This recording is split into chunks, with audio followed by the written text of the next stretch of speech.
The smoke rose from the burning city like dark fingers reaching toward the sky. Cole opened his eyes and found himself lying in a pile of twisted metal and broken concrete. His ears were ringing and his body hurt in ways he could not describe. He tried to move his legs and felt relief when they responded. He was alive. He should not have been alive. He pushed himself up slowly and looked around at what remained of his squad. The transport ship had been hit by 3 missiles at once. There had been 12 soldiers inside. Now there were 12 bodies scattered across the ruined street, and Cole was the only one still breathing. He recognized the face of Private Danny lying a few feet away. The young man had been telling jokes just 10 minutes ago. Now his eyes stared at nothing and his chest did not move. Cole felt something break inside him. Not a bone, something deeper. He had lost soldiers before. 3 years of war against the Dominion had taught him what death looked like. But this was different. This was everyone. Every single person he had fought beside for the last 8 months was gone in a flash of fire and screaming metal. He checked his equipment. His rifle was damaged but still functional. His communication device was cracked but picking up fragments of transmissions. He heard voices speaking in panic. He heard commanders calling for retreat. He heard someone say that Queen herself had come to the surface. Cole stopped moving when he heard that name. Queen, the ruler of the Dominion. The ancient being who had ordered the destruction of human colonies across a dozen star systems. The monster who had started this war because her seers told her that humans would one day become too powerful. She had decided to destroy humanity before they could rise. And now she was here, on this planet, on the surface. Cole looked at the burning buildings around him. He looked at the bodies of his friends. He thought about his wife Maria and his daughter Lily, both killed when they burned his colony on Haven IV 4 years ago. He thought about Lieutenant Flores, his commanding officer, who had been in a different transport that was also hit. She was probably dead too. Everyone was dead or dying, and the queen who had caused all this suffering was somewhere in this city. A normal soldier would hide. A smart soldier would find a way off the planet. Cole had never been a normal soldier. He had been a school teacher before the war. He had taught history to children and coached the junior football team. He had never held a weapon until the came. But 3 years of fighting had changed him.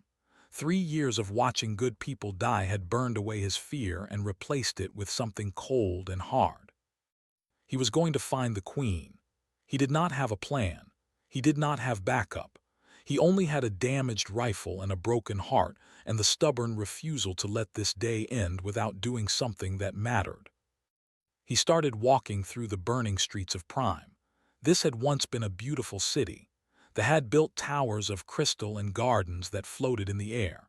Human forces had been fighting to capture this world for 6 months, and now it was nothing but ash and rubble. Cole wondered if anyone would remember what it looked like before the war. He wondered if anyone would remember any of them. His communication device crackled and he heard a familiar voice. She was alive. Cole, if anyone can hear this, I am pinned down near Sector 7. I have intelligence about the Queen. She carries a communication device that can broadcast to every ship at once. If we could get it, if we could use it, we could end this war. Please respond. The transmission cut off. Cole tried to respond, but his device could only receive, not send. He did not know if was still alive or if that message had been recorded before she died. But it did not matter. He had a target now. He had a purpose. The Queen had something valuable, something that could change everything. Cole moved faster through the ruins. He stayed low and avoided the patrols that moved through the streets.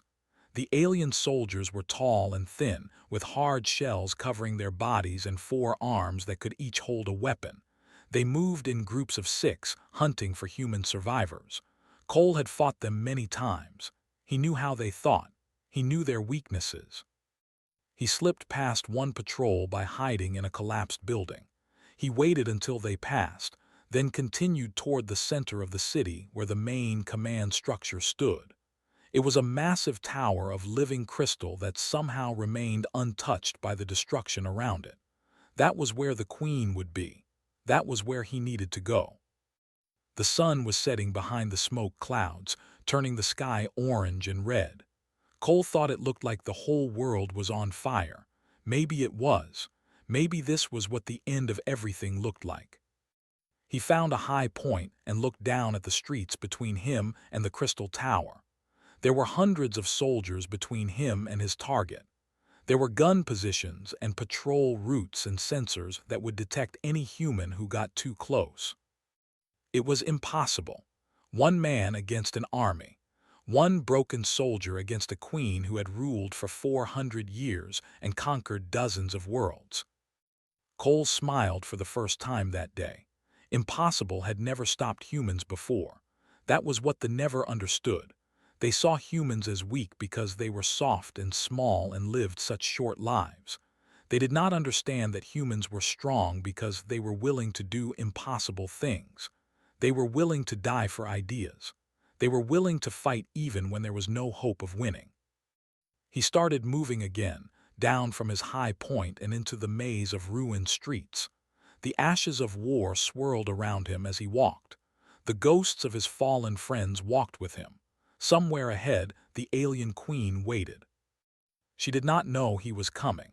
She did not know that the most dangerous creature in the galaxy was not a warship it was a single human being with nothing left to lose. Cole walked toward his destiny, and the universe held its breath. Cole moved through the darkness like a shadow. The sun had fully set now, and the only light came from the fires that still burned throughout the city. He had been walking for 2 hours, avoiding patrols and climbing over mountains of rubble. His body was tired and his wounds were starting to hurt more, but he did not stop.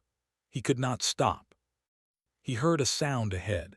It was soft, like someone trying not to be heard. Cole raised his rifle and moved toward the noise. He found a collapsed building with a small opening at the bottom. Someone was hiding inside. "Come out slowly," Cole said in a quiet voice. "I am human." There was a pause. Then a young woman crawled out from the opening. She was wearing the uniform of a coalition medic, and her left arm was wrapped in bloody bandages. Her face was covered in dust, and her eyes were wide with fear and relief. "Thank God," she said. "I thought I was the only one left." "What is your name?" Cole asked. "Dawson. I was with the 4th Medical Unit. Our position was overrun this morning." Cole nodded. He had heard about the 4th Medical Unit on the communications before his transport was hit. They had been wiped out trying to evacuate wounded soldiers. "Can you walk?" he asked. "Yes, my arm is hurt but my legs are fine," looked at him with confusion. "Where are you going? The evacuation points are in the other direction." "I am not going to the evacuation points." "Then where?" Cole pointed toward the crystal tower that rose above the ruined buildings. It glowed with a soft blue light in the darkness. "There, the Queen is there." Stared at him like he had lost his mind. "That is suicide. There are thousands of between us and that tower." "Yes. You will die." "Probably." Was quiet for a long moment. Then she surprised Cole by standing up and checking her own weapon, a small pistol she had hidden in her belt. "I was part of an intelligence unit before I became a medic," she said. "I know about the Queen's communication device. If we could get it, we could broadcast to every ship. We could tell them the truth about this war." "What truth?" "That their queen started this war based on a prophecy. That she has been lying to her own people for years. Many do not want to fight. They have been told that humans are monsters who attacked first.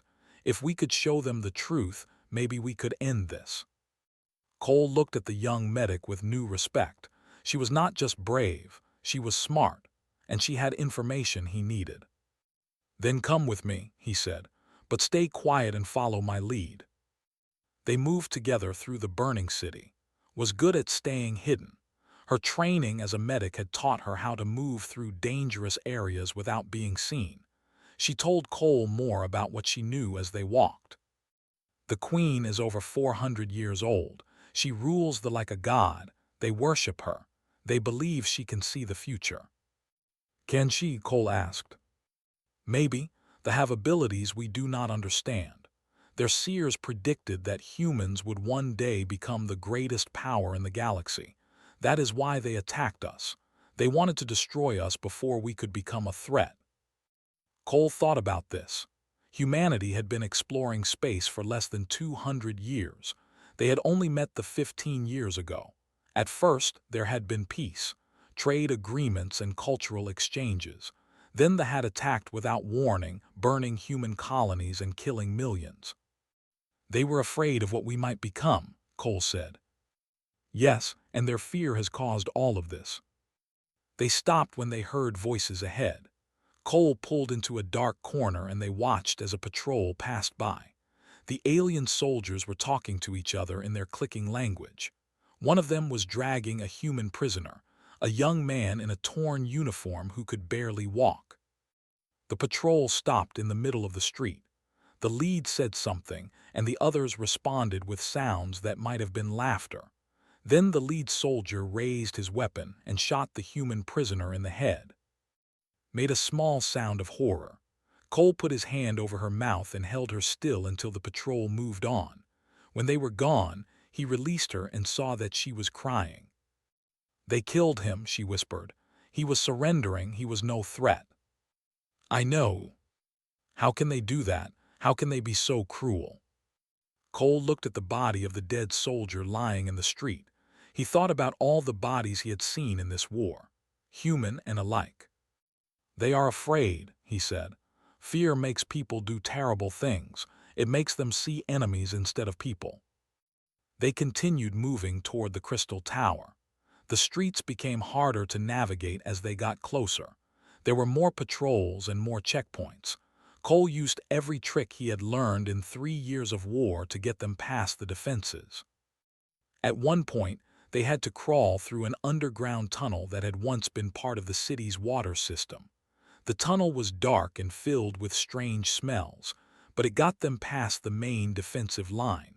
When they emerged, the Crystal Tower was only a few hundred meters away. We are close, said. Too close. There is no way we can get inside without being seen. Cole looked at the tower and the guards surrounding it. She was right. The entrance was heavily protected. They would need help to get inside. They would need a miracle. That was when they heard someone crying. The sound came from a pile of rubble nearby. Cole approached carefully and found a soldier trapped under a fallen wall. The alien was young and small, barely more than a child by their standards. One of its forearms was crushed and its breathing was weak. Raised her pistol, but Cole pushed her arm down. Wait, he said. It is one of them. It will call for help. It is dying, look at it. The young looked up at them with large, dark eyes filled with pain and terror. It was making sounds that needed no translation. It was begging for help. Cole knelt down beside the alien. He took out his water bottle and held it to the creature's mouth. The drank slowly, its eyes never leaving Cole's face. What are you doing? Asked. Being human, Cole said. This is what makes us different. This is why they fear us. Not because we are strong, because we are kind even when we do not have to be. The young said something in its language. Cole did not understand the words, but he understood the tone. It was thank you.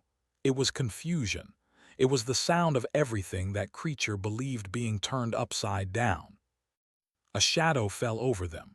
Cole looked up and saw an old in the robes of a priest standing at the edge of the rubble. The alien had seen everything. Cole reached for his rifle, but the priest raised one hand in a gesture that was clearly meant to be peaceful. Wait, the old said in perfect English. I mean you no harm. I have been watching you, and I believe you may be exactly what this war needs. Cole kept his hand on his rifle but did not raise it. The old priest stood very still, watching him with eyes that seemed to hold centuries of wisdom and weariness. Had her pistol aimed at the alien, ready to fire at any moment. "Who are you?" Cole asked. "My name is, I am a priest in the service of Queen. I have served her for 200 years. And you speak English. I have studied your species since we first made contact. I found your languages fascinating, your cultures even more so." Looked down at the young that Cole had given water to. "And now I find your kindness most fascinating of all." "Why did you not raise the alarm?" asked. "We are your enemies." Was quiet for a moment. Then he slowly sat down on a piece of rubble, as if his old legs could not hold him any more. "I am tired," he said. "I have watched this war for 3 years. I have seen young like this one sent to die for a prophecy they do not understand. I have seen your people suffer for the crime of existing, and I have asked myself many times if this is truly what the universe intended." "You have doubts about the war?" Cole asked. "I have doubts about everything. Our queen started this war because our seers saw a vision of humans rising to greatness. She believed the only way to protect them was to destroy you before you became powerful. But I have watched humans fight. I have studied your history, and I have come to believe that the very act of trying to destroy you has proven the prophecy true." Cole did not understand. "What do you mean?" "Your species was young and scattered before we attacked. You had no great armies, no united purpose. You were explorers and traders and dreamers. Then we came and burned your worlds and killed your children. And what happened? You united. You built weapons we could not imagine. You fought with a fury that terrified our greatest warriors. We tried to stop you from becoming powerful, and in doing so, we made you more powerful than you ever would have been." Lowered her pistol slightly. "You believe the war made us stronger." "I believe fear creates the very thing it tries to prevent. Our queen was afraid of what humans might become. Now she faces what humans have become because of her fear. It is a cycle that will destroy both our peoples if it is not broken." Cole looked at the crystal tower rising above them. "Is that why you are here, to break the cycle?" "I do not know why I am here. Perhaps I am just an old priest who has lost faith in his queen. Perhaps I saw you show mercy to a dying enemy and felt something I have not felt in many years." Stood up slowly. "But I know this. If you wish to reach Queen, I can help you." "Why would you help us?" "Because I watched you give water to a creature that would have killed you without hesitation. Because you showed kindness when cruelty would have been easier. Because I believe that if anyone can make the Queen see the truth of what this war has become, it might be someone like you." Cole thought about this for a long moment. It could be a trap. The old priest could be leading them to their deaths.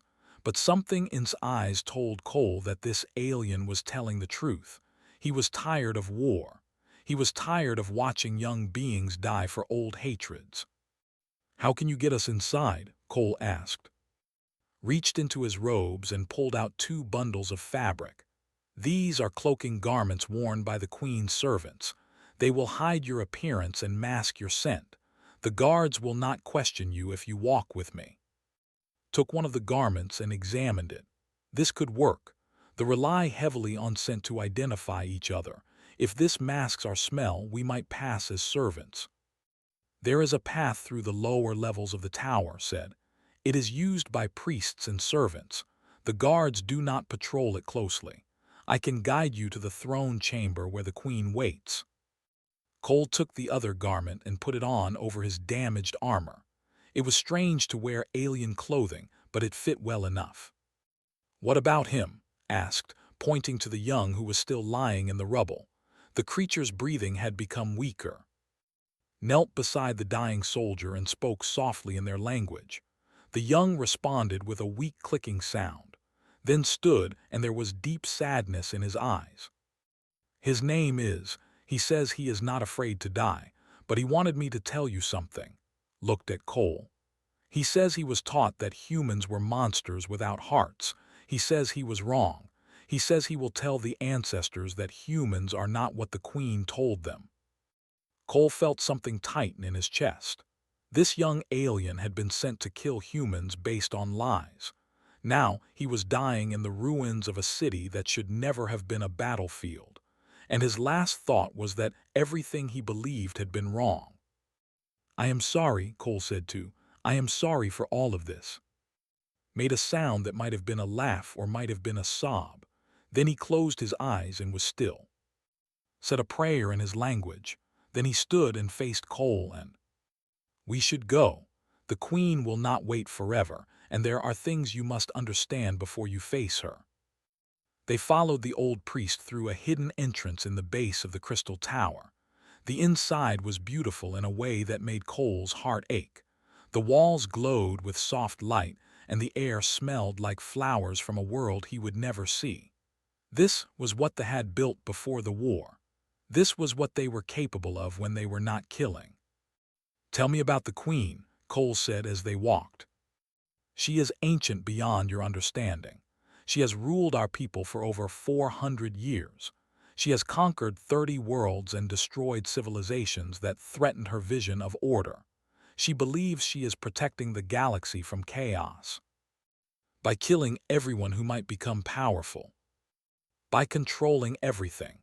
The Queen sees the universe as a garden that must be tended. She removes weeds before they can spread. She prunes branches that grow too wild. In her mind, she is not evil. She is a gardener doing what must be done." "And humans are weeds," said bitterly.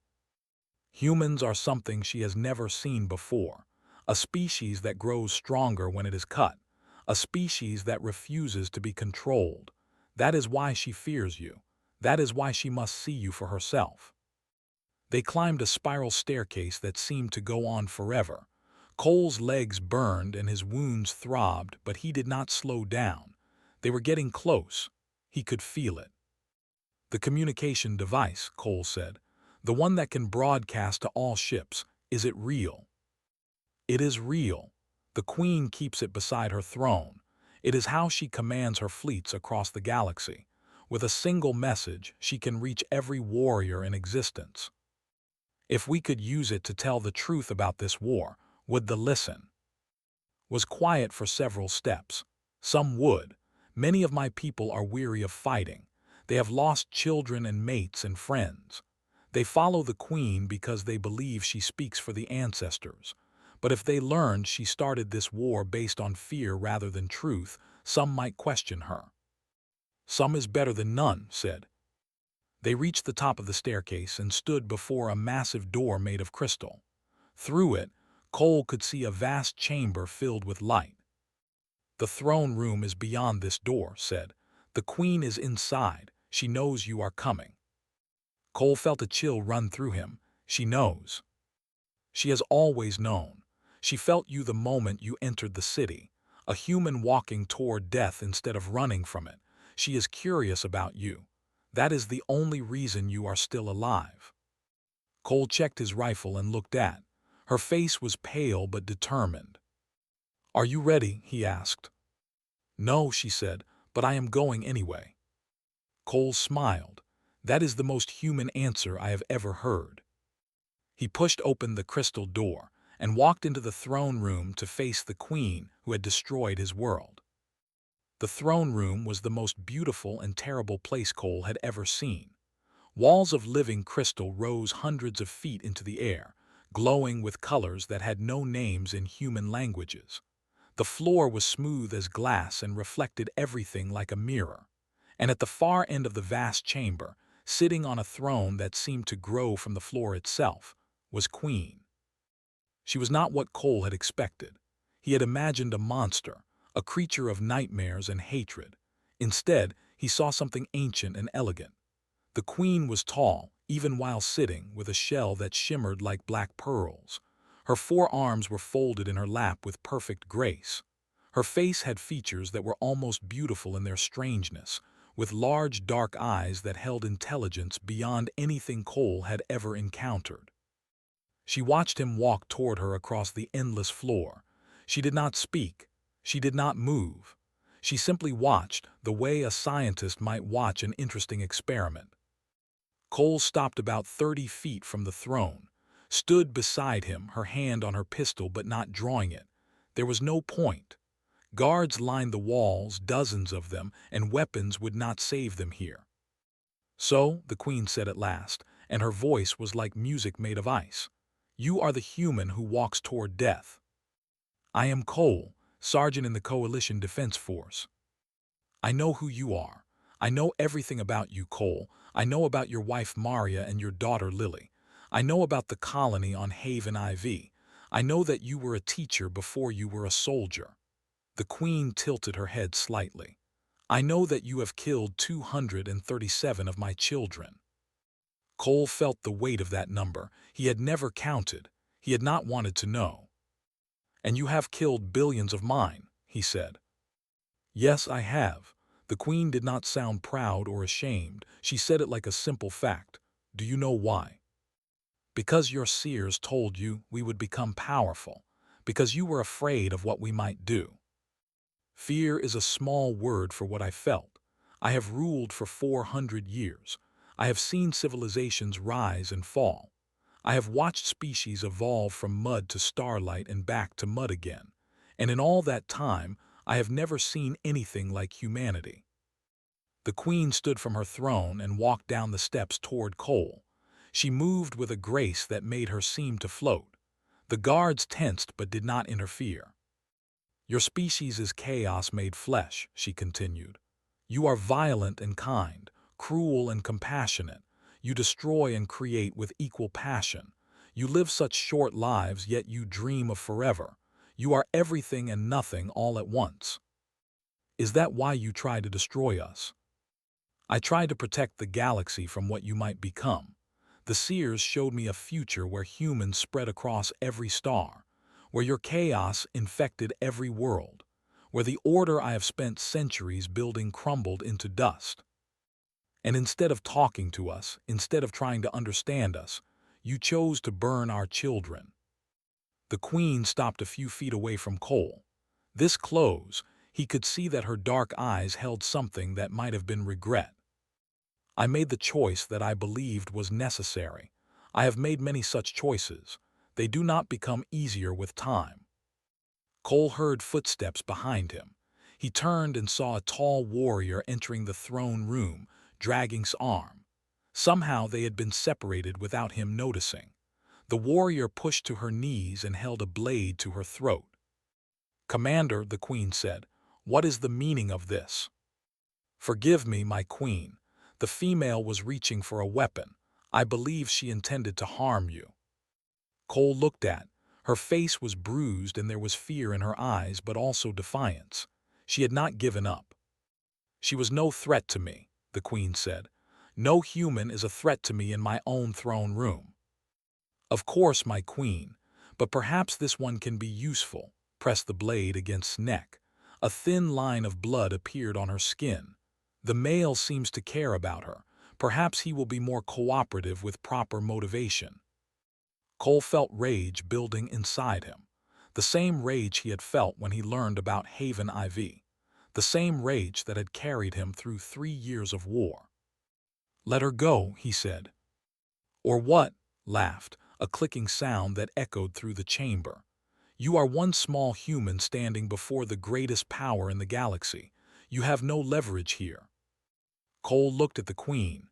Is this how they conduct themselves, threatening wounded prisoners? "Commander acts on his own initiative," the queen said. "But he is not wrong. You came here for something, Cole. You walked through a burning city and faced certain death because you wanted something. What is it?" Cole glanced at the throne.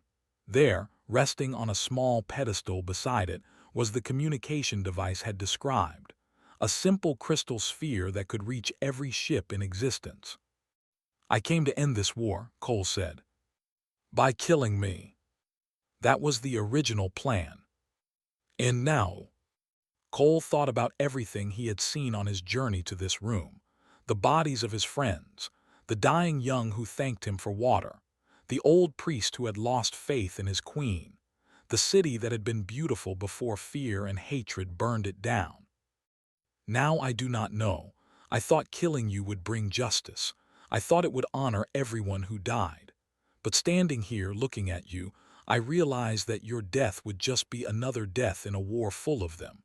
It would not bring back my wife. It would not bring back my daughter. It would not undo any of the suffering that both our peoples have caused each other." The queen studied him with those ancient eyes. "Then why are you here?" "Because someone has to be. Someone has to stand in the ashes and say enough. Someone has to be brave enough to stop fighting even when every instinct screams for revenge." Laughed again. "The human speaks of bravery while his friend bleeds on the floor. This is the species you feared, my queen. They are weak. They are nothing." "Release her," the queen said. "Stop laughing, my queen. Release the female now." There was something in the queen's voice that allowed no argument. Removed his blade from his throat and stepped back, scrambled to her feet and moved to stand beside Cole. "You interest me, Cole," the queen said. "You walked through fire to reach me. You had every reason to attack the moment you entered this room. Instead, you speak of ending the war." She returned to her throne and sat down, looking at him with something that might have been respect. "So tell me, small human, how do you propose to end a war that has killed billions?" Cole looked at the communication device beside her throne. "I want to tell your people the truth." "What truth?" "That this war was built on fear, not justice. That humans never threatened thee until you attacked us. That we could have been allies instead of enemies. And you believe my people will listen to a human." "I believe some of them are tired of fighting. I believe some of them have lost children and mates and wonder if it was worth it. I believe that the truth has power, even when it comes from an enemy." The queen was silent for a long moment. The guards watched, watched. The whole universe seemed to hold its breath. "You ask me to admit that I was wrong," the queen said finally. "You ask me to tell my people that 400 years of rule have led us to this, a burning city and a war we cannot win. You ask me to destroy everything I have built. I ask you to save everything you still can." The queen's eyes seemed to see through him, past him, into some future that only she could imagine. "Commander," she said, "seize the human." Cole felt his heart sink. He had failed. He had gambled everything on the hope that he could reach her, and he had failed. But as moved forward with a cruel smile on his face, Cole saw something in the queen's eyes. Something that looked almost like a test. Commander reached for Cole with clawed hands, ready to drag him away to whatever fate the queen had planned. In that moment, Cole made a decision that went against every survival instinct he had developed in 3 years of war. He dropped his rifle. The weapon clattered on the crystal floor and the sound echoed through the massive chamber. Stopped, confused. The guards shifted uneasily. Even the queen leaned forward on her throne, her ancient eyes narrowing. Cole raised his empty hands and stepped past, walking toward the throne. "What are you doing?" demanded. "Stop him." But the queen raised one hand, and the guards remained still. She was watching Cole with an intensity that seemed to fill the entire room. Cole kept walking. He did not stop until he stood at the base of the steps leading to her throne. He was close enough now that she could kill him with a single movement. He was completely vulnerable. "I had a daughter," he said. "Her name was Lily. She was 7 years old when your ships came to Haven IV. She liked to draw pictures and she was learning to play the piano. She asked me once if there were aliens in the sky, and I told her that someday we might meet them and they might become our friends." The queen did not speak. She simply listened. "When the attack came, I was not home. I was at the school where I worked. I heard the explosions. I ran through the streets. I found my house on fire. I found my wife and daughter in each other's arms." Cole felt tears on his face. He had not cried since the day it happened. He had buried the grief under anger and purpose and the simple need to keep fighting. But here now, standing before the being who had ordered his world destroyed, the grief came flooding back. "I came here to kill you. I wanted revenge. I wanted justice. I wanted to make you feel what I felt." He took a breath. "But standing here looking at you, I realize that killing you will not bring Lily back. It will not bring any of them back. All it will do is give your people another reason to hate us, another cycle of revenge, another generation of children growing up to fight a war that started before they were born." "You speak of cycles," the queen said. "Do you truly believe they can be broken?" "I have to believe it, because if they cannot, then everything I have lost was for nothing. Everyone who died in this war died for nothing, and I refuse to accept that." Cole climbed the first step toward the throne, shouted a warning, but the queen silenced him with a look. "I am not a diplomat," Cole continued, climbing another step. "I am not a politician or a general or anyone important. I am just a teacher who learned how to fight. But I know this: the future is not written. Your seers saw one possibility out of millions. They saw what humans might become if you attacked us. They did not see what we might become if you offered us peace." He reached the top of the steps and stood before the queen. They were eye to eye now, human and alien, two beings from opposite ends of the galaxy who had lost so much to each other. "Are you tired?" Cole asked. The question seemed to strike the queen like a physical blow. She was still for a long moment, and when she spoke, her voice was different, smaller, older. "I have been tired for a very long time." "Then let it end. Let the fighting stop. Not because we have won or you have won, but because we are both too tired to keep losing." Behind them had heard enough. "This is madness. My queen, you cannot listen to this creature. He is manipulating you with weakness. The do not surrender. We do not show mercy to our enemies." Drew his blade and charged toward Cole. Everything happened very fast, threw herself at, knocking his blade aside. They struggled on the crystal floor, fighting for control of the weapon. Cole turned to help her, but he was too slow, was a trained warrior, was a medic with a wounded arm, but was also human, and humans do not give up. She bit's arm and he screamed. His grip loosened for just a moment and grabbed the blade. She did not try to use it. Instead, she threw it across the room, far from both of them. Stared at her in shock. "You could have killed me." "I know," said, breathing hard, "but I am done killing." The queen watched this exchange with an expression that Cole could not read. Then she turned to look at the communication device beside her throne. "400 years," she said quietly. "I have ruled for 400 years. I have conquered worlds and destroyed civilizations. I have done terrible things in the name of order and safety. And in all that time, no enemy has ever stood before me unarmed. No enemy has ever asked me if I was tired." She reached out and took the communication device in her hands. "Perhaps the seers were right. Perhaps humans will become the greatest power in the galaxy, but perhaps that is not something to fear. Perhaps it is something to hope for." The queen activated the device. Light filled the room, and Cole felt something like electricity running through the air. She was connecting to every ship in the galaxy. "My children," she said, and her voice carried across the stars. "I have made a mistake. I started this war because I was afraid. I saw a future where humans rose to greatness, and I tried to destroy them before they could threaten us. But I was wrong. In trying to prevent that future, I created it. In trying to protect you, I have led you into a war we cannot win." She looked at Cole as she spoke, and there was something in her eyes that might have been gratitude. "Today, a human stood before me without a weapon. He asked me to end the fighting. He asked me to choose peace, and I have decided to listen.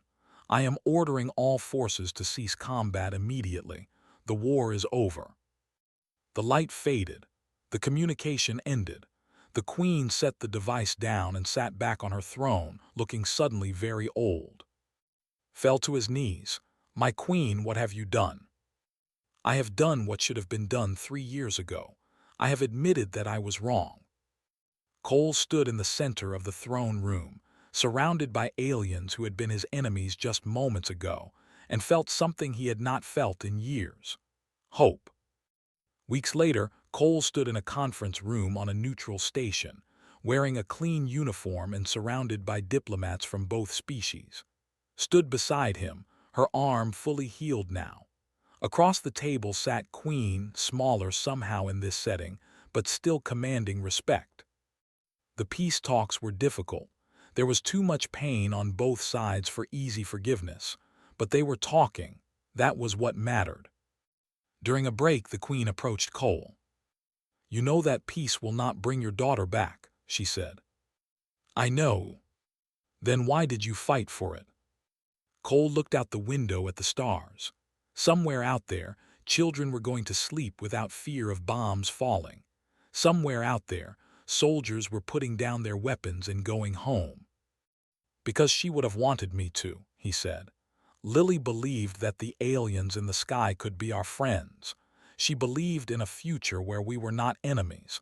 I could not save her, but maybe I could make her dream come true." The Queen nodded slowly.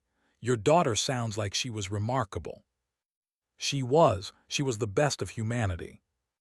Cole turned back to the conference table, ready to continue the hard work of building peace from the ashes of war. The work would take years, maybe generations, but it had started. That was what mattered. Outside the window, the stars burned with ancient light. Somewhere among them, the future was waiting to be written. And for the first time in a very long time, it was a future that held more than war. The ashes of war still swirled in the memories of everyone who had survived.